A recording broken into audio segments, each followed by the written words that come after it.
Page number 55 രണ്ടാമത്തെ ഒരു prove that question ആണ്. Prove that in a cyclic quadrilateral the outer angle at any vertex is equal to the inner angle of the opposite vertex. ഇതാണ് നമ്മുടെ question. അതായത് നമ്മളൊരു cyclic ക്വാഡ്രിലാറ്റർ നമുക്ക് തന്നിട്ടുണ്ട്. എന്താ മക്കളെ സൈക്ലിക് ക്വാഡ്രിലാറ്ററിന്റെ പ്രത്യേകത എന്നാ? സൈക്ലിക് ക്വാഡ്രിലാറ്ററൽ എന്ന് പറയുമ്പോൾ നമുക്ക് തരുന്ന 4 വെർട്ടെക്സും സർക്കിളിനകത്താണെങ്കിൽ അത് സൈക്ലിക് ക്വാഡ്രിലാറ്ററൽ ആണ്. പിന്നെ എന്താ പ്രത്യേകത? സൈക്ലിക് ക്വാഡ്രിലാറ്ററിനകത്ത് ഓപ്പോസിറ്റ് ആംഗിൾ എപ്പോഴും എന്തായിരിക്കും? ദാറ്റ് ഈസ് ഈക്വൽ ടു 180 ആയിരിക്കും. അതായത് നമ്മളൊരു സർക്കിൾ വരച്ചു, ഈ സർക്കിളിനകത്ത് നമ്മളൊരു ക്വാഡ്രിലാറ്ററൽ വരച്ചു കഴിയുമ്പോൾ ആ ക്വാഡ്രിലാറ്ററിന്റെ 4 വെർട്ടെക്സും, ഇപ്പൊ എ എന്ന് പറഞ്ഞ വെർട്ടെക്സ്, ബി എന്ന് പറഞ്ഞ സി, ഡി, ഈ 4 വെർട്ടെക്സും എന്താണ്? ഈ സർക്കിളിനകത്താണ്. സർക്കിളിലെ പോയിന്റുകൾ ആണെങ്കിൽ അതെന്താണ്? അത് ജോയിൻ ചെയ്താണ് നമ്മൾ ഒരു ക്വാഡ്രിലാറ്ററൽ വരച്ചത്. സൈക്ലിക് ക്വാഡ്രിലാറ്ററൽ ആണ്. അതിന്റെ പ്രത്യേകത എന്താണെന്ന് വെച്ചാൽ ഇതിന്റെ ഓപ്പോസിറ്റ് ആംഗിൾസ് എപ്പോഴും എത്രയായിരിക്കും? 180 ആയിരിക്കും. അതായത് സപ്ലിമെന്ററി ആയിരിക്കും. അതായത് angle B plus angle D equal to 180 ആയിരിക്കും. Angle A plus angle C സമം 180 ആയിരിക്കും. ഇതാണ് സൈക്ലിക് ക്വാഡ്രിലാറ്ററൽ എന്ന് പറയുന്നത്. ഇവിടെ നമ്മുടെ ക്വസ്റ്റ്യൻ എന്താ? സൈക്ലിക് ക്വാഡ്രിലാറ്ററലിനകത്ത് ഔട്ടർ ആംഗിൾ എന്ന് പറയുന്നത് അറ്റ് എനി വെർട്ടെക്സ്, ഏതെങ്കിലും ഒരു വെർട്ടെക്സിൽ നിന്ന് വരയ്ക്കുന്ന ഔട്ടർ ആംഗിൾ അതെന്താണ്? Is equal to the inner angle of the at the opposite vertex. അപ്പൊ ഇതൊരു എ ബി, നമുക്കൊരു ക്വാഡ്രിലാറ്റർ ആണ്. എ ബി സി ഡി എന്ന് ഒരു ക്വാഡ്രിലാറ്റർ നമ്മൾ പേര് കൊടുത്തു. ഈ സൈക്ലിക് ക്വാഡ്രിലാറ്ററിനകത്ത് നമ്മൾ ഏതെങ്കിലും ഒരു വെർട്ടെക്സിൽ നിന്ന് ഒരു ഔട്ടർ ആംഗിൾ വരയ്ക്കുന്നു. അപ്പൊ നമ്മൾ ഈ ഒരു സൈഡ് എടുത്തു, ഈ ഒരു സൈഡ് ബി സി എന്ന് പറയുന്ന സൈഡിൽ നിന്ന് ഒരു ഔട്ടർ ആംഗിൾ നമ്മൾ വരച്ചു. അപ്പൊ ഈ ഔട്ടർ ആംഗിൾ എന്ന് പറയുന്നത് എന്തിനോട് ഈക്വൽ ആണെന്നാ പറഞ്ഞേക്കണേ? The outer angle at any vertex equal to the inner angle of the opposite vertex എന്നാണ് നമ്മുടെ ക്വസ്റ്റ്യൻ, അല്ലെ? അപ്പൊ ഇതാണ് നമ്മുടെ ഔട്ടർ ആംഗിൾ. ഈ ഔട്ടർ ആംഗിൾ എന്തിനോട് ഈക്വൽ ആണ്? Inner angle of the opposite vertex. അപ്പൊ ഇവിടെ എന്താ നമുക്ക് പ്രൂവ് ചെയ്യേണ്ടത്? ഏതൊരു ക്വസ്റ്റ്യൻ നമുക്ക് പ്രൂവ് ദാറ്റ് തന്നാലും ആദ്യം എന്താണ് നമുക്ക് പ്രൂവ് ചെയ്യേണ്ടത് എന്നുള്ളത് കാര്യം എഴുതണം.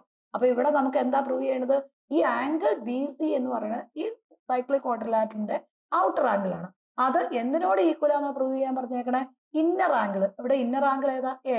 അപ്പൊ നമുക്ക് എന്ത് പ്രൂവ് ചെയ്യണം? ടു പ്രൂവ് ദാറ്റ് എന്താണ്? ആംഗിൾ എ എന്ന് പറയുന്നത് എന്തിനോട് ഈക്വൽ ആണ്? ആംഗിൾ ബി സി ഇയോട് ഈക്വൽ ആണ്. അതായത് ഈ ഒരു ആംഗിൾ എന്ന് പറയുന്നത്, ഇവിടെ വരുന്ന ഈ ഒരു ആംഗിൾ ഏത് ആംഗിളിനോട് ഈക്വൽ ആണ്? ഇവിടെ വരുന്ന ഈ ആംഗിളിനോട് ഇത് രണ്ടും ഈക്വൽ ആണെന്ന് നമുക്ക് പ്രൂവ് ചെയ്യണം. ഇതാണ് നമ്മുടെ ക്വസ്റ്റ്യൻ.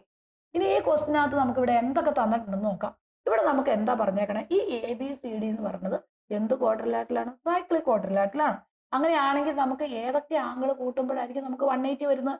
കാരണം സൈക്ലിക് ക്വാഡ്രിലാറ്ററിന്റെ ആംഗിൾസ്, ഓപ്പോസിറ്റ് ആംഗിൾസ് സപ്ലിമെന്ററി ആണെന്ന് നമ്മൾ പഠിച്ചിട്ടുണ്ട്. അപ്പൊ ഇവിടെ ഈ ആംഗിളും ഈ ആംഗിളും കൂടെ കൂട്ടുമ്പോൾ എത്രയായിരിക്കും? 180 വരും. അപ്പൊ അത് നമുക്കൊന്ന് എഴുതാം. ആംഗിൾ എ പ്ലസ് ഈ ആംഗിൾ ബി സി ഡി എന്ന് പറയുന്നത് എന്തായിരിക്കും?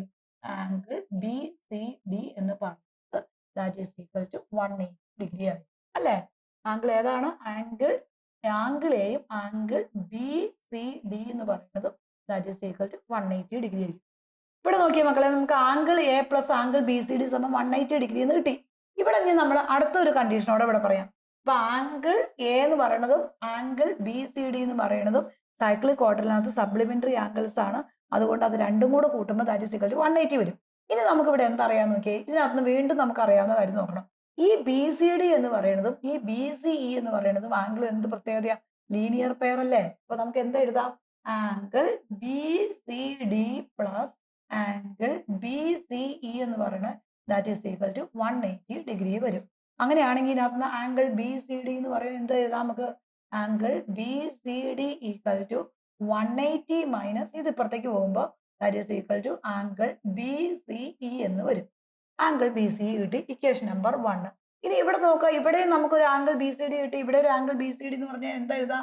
Angle B C D equal to 180 degree minus angle A എന്ന് എഴുതാൻ പാടില്ലേ? കാരണം ഈ ആംഗിൾ ബി സി ഡി അവിടെ നിർത്തി കഴിയുമ്പോൾ ഇത് നേരെ അപ്പുറത്തേക്ക് പോകുമ്പോൾ 180 മൈനസ് ആംഗിൾ എ ഡിഗ്രി ആവും. അപ്പൊ ഇവിടെ ആംഗിൾ ബി സി ഡി നമുക്ക് കിട്ടിയേക്കണേ 180 മൈനസ് ആംഗിൾ എ ഡിഗ്രി ആണ്. ഇവിടെ നമുക്ക് കിട്ടിയേക്കണേ എന്താ? 180 മൈനസ് ആംഗിൾ ബി സി ആണ്. അപ്പൊ ഇവിടെ നോക്കി, ഇതിന് രണ്ടും ലെഫ്റ്റ് രണ്ടും ഈക്വൽ അല്ലേ? അങ്ങനെയാണെങ്കിൽ നമുക്ക് ഈ റൈറ്റ് രണ്ട് ഇക്വേറ്റ് ചെയ്യാൻ പാടില്ലേ? അപ്പൊ നമ്മുടെ ആൻസർ എന്ത് കിട്ടും? 180 minus angle B C E equal to 180 minus angle A degree എന്ന് വരും. ഇവിടെ നമുക്ക് രണ്ട് ഇക്വേഷനും കൂടെ ഇക്വേറ്റ് ചെയ്യുമ്പോൾ നമുക്കൊരു ഇക്വേഷൻ ആയി. ഇവിടെ ഈ 180 രണ്ടിനും കോമൺ അല്ലെ, വെട്ടിപ്പോവില്ലേ? അപ്പൊ ബാലൻസ് തന്നെ വരും angle B C E equal to angle A എന്ന് വരും. ഇനി ഇവിടെ മൈനസ് ആംഗിൾ എന്ന് വരും, കാരണം ഇത് രണ്ടും വെട്ടിപ്പോയപ്പോ ഇവിടെ ഒരു മൈനസ് ആംഗിൾ ബി സി ഉണ്ട്, ഇവിടെ ഒരു മൈനസ് ആംഗിൾ എ ഉണ്ട്. ഇനി ഇവിടെ നോക്കിയേ, ഈ മൈനസും ക്യാൻസൽ ആയി പോകും. അപ്പൊ നമുക്ക് എന്ത് കിട്ടി നോക്കിയേ, angle B C equal to angle A ആയില്ലേ? നോക്കിയേ, നമ്മുടെ റിസൾട്ട് ആയില്ലേ? ഇവിടെ എന്താ നമ്മളോട് പറഞ്ഞേക്കണേ, ഒരു സൈക്ലിക് ക്വാഡ്രിലാറ്ററിനകത്ത് ഏതെങ്കിലും ഒരു സൈഡിൽ നിന്ന്, ഒരു പോയിന്റിൽ നിന്ന് വരയ്ക്കുന്ന ഔട്ടർ ആംഗിൾ എന്ന് പറയുന്നത് എന്തിനോട് ഈക്വൽ ആണ്? അതിനകത്ത് വരുന്ന ഓപ്പോസിറ്റ് ആയിട്ട് വരുന്ന ഇന്നർ ആംഗിളിനോട് ഈക്വൽ ആണെന്നാ പ്രൂവ് ചെയ്യാൻ പറഞ്ഞേക്കണത്. ഒന്നുകൂടി നമുക്ക് പറഞ്ഞു നോക്കാം. ഇവിടെ സൈക്ലിക് ക്വാഡ്രിലാറ്ററലാണ്. സൈക്ലിക് ക്വാഡ്രിലാറ്ററിന്റെ പ്രത്യേകത എന്താ? അപ്പോൾ ഓപ്പോസിറ്റ് ആംഗിൾ 180 ഡിഗ്രി ആയിരിക്കും, അതായത് സപ്ലിമെന്ററി ആയിരിക്കും. അപ്പൊ നമുക്ക് ഈ ഏതെങ്കിലും ഒരു സൈക്ലിക് ക്വാഡ്രിലാറ്ററിന്റെ ഏതെങ്കിലും ഒരു വെർട്ടെക്സിൽ നിന്ന് വരയ്ക്കുന്ന ഔട്ടർ ആംഗിൾ ഇന്നർ ആംഗിളിനോട് ഈക്വൽ ആണെന്നാ പ്രൂവ് ചെയ്യേണ്ടത്, അല്ലേ? അപ്പൊ നമ്മൾ ഫസ്റ്റ് എന്താ എടുത്തത്? അവിടെ നമുക്ക് ഇത് സൈക്ലിക് ക്വാഡ്രിലാറ്ററൽ ആയതുകൊണ്ട് ഈ ബി സി ഇ എന്ന് പറയുന്നത് എന്തിനോട് ഈക്വൽ ആണെന്ന് പ്രൂവ് ചെയ്യണം? ആംഗിൾ എയോട് ഈക്വൽ ആണെന്ന് പ്രൂവ് ചെയ്യണം. അതാണ് നമുക്ക് പ്രൂവ് ചെയ്യേണ്ടത്. അപ്പൊ ഇവിടെ നമ്മൾ എന്താണ് പ്രൂവ് ചെയ്യേണ്ടത്? ഫസ്റ്റ് വൺ എഴുതി. ഇനി നമുക്കറിയാം ഈ ആംഗിൾ എയും ആംഗിൾ ബി സി ഡിയും കൂടെ 180 ഡിഗ്രി ആയിരിക്കും, കാരണം സപ്ലിമെന്ററി ആയിരിക്കും. ആംഗിൾ എയും ആംഗിൾ ബി സി ഡിയും 180 ഡിഗ്രി ആണെങ്കിൽ അതിനകത്ത് ആംഗിൾ ബി സി ഡി എന്ന് പറഞ്ഞ ഈ എ അപ്പുറത്തേക്ക് വിടുമ്പോൾ 180 മൈനസ് ആംഗിൾ എ ഡിഗ്രി വരും. അത് ഇക്വേഷൻ നമ്പർ വേണമെങ്കിൽ നമുക്ക് 1 ആക്കി എടുത്തു. ഇനി നമ്മൾ ഇവിടെ എന്താണ്, ഇത് രണ്ടാമത് ഇവിടെ എന്ത് നമുക്കറിയാം, ഈ ആംഗിൾ ബി സി ഡി എന്ന് പറഞ്ഞ, അതായത് ഇവിടെ നിന്ന് ഇങ്ങോട്ട് വരുന്ന ഈ ഒരു ആംഗിളും ഈ ബി സി ഇ എന്ന് പറഞ്ഞ ആംഗിളും 180 ആയിരിക്കും, കാരണം ലീനിയർ പെയർ ആണ്. ഇവിടെ ഇതിങ്ങനെ വരാൻ കാരണം ഇത് ലീനിയർ പെയർ ആണ്. ലീനിയർ പെയർ ആയതുകൊണ്ട് അതിന്റെ തുക എന്ന് പറഞ്ഞാൽ എപ്പോഴും 180 ഡിഗ്രി ആയിരിക്കും. അപ്പൊ അവിടെ അതിനകത്ത് നിന്ന് ആംഗിൾ ബി സി ഡി എന്ന് പറഞ്ഞാൽ നമുക്ക് എന്ത് വരും? ഇതിന് നേരെ ഇപ്പുറത്തേക്ക് വിടുമ്പോൾ 180 degree minus B C E വരും. അതിന് നമ്മൾ ഇക്വേഷൻ നമ്പർ 2 എന്ന് കൊടുത്തു. ഇനി നമുക്കറിയാം ഈ ഇവിടെ angle left side angle B C D ആണ്, ഇവിടെ angle left side B C D ആണ്. അപ്പൊ ഇവിടെ ലെഫ്റ്റ് രണ്ടും ഈക്വൽ ആയതുകൊണ്ട് അതിന് എന്ത് ചെയ്യാം? റൈറ്റ് രണ്ടും ഇക്വേറ്റ് ചെയ്യാം. അപ്പൊ ഇവിടെ 180 മൈനസ് ആംഗിൾ എ ഡിഗ്രി എന്ന് പറയുന്നതും 180 മൈനസ് ആംഗിൾ ബി സിയും കൂടെ ഇക്വേറ്റ് ചെയ്തു. അപ്പൊ ഈ 180 എന്തായി പോയി? വെട്ടിപ്പോയി. ഈ നെഗറ്റീവ് എന്തായി? ക്യാൻസൽ ആയി പോയി. അപ്പൊ ഇവിടെ നമുക്ക് angle B C equal to angle A. നമ്മളോട് എന്താ പ്രൂവ് ചെയ്യാൻ പറഞ്ഞേക്കണം നോക്കിയേ? Angle A equal to angle B C. Correct അല്ലേ നോക്കിയേ? അപ്പൊ നമുക്ക് പ്രൂവ് ചെയ്യാൻ പറഞ്ഞ റിസൾട്ട് ആയി.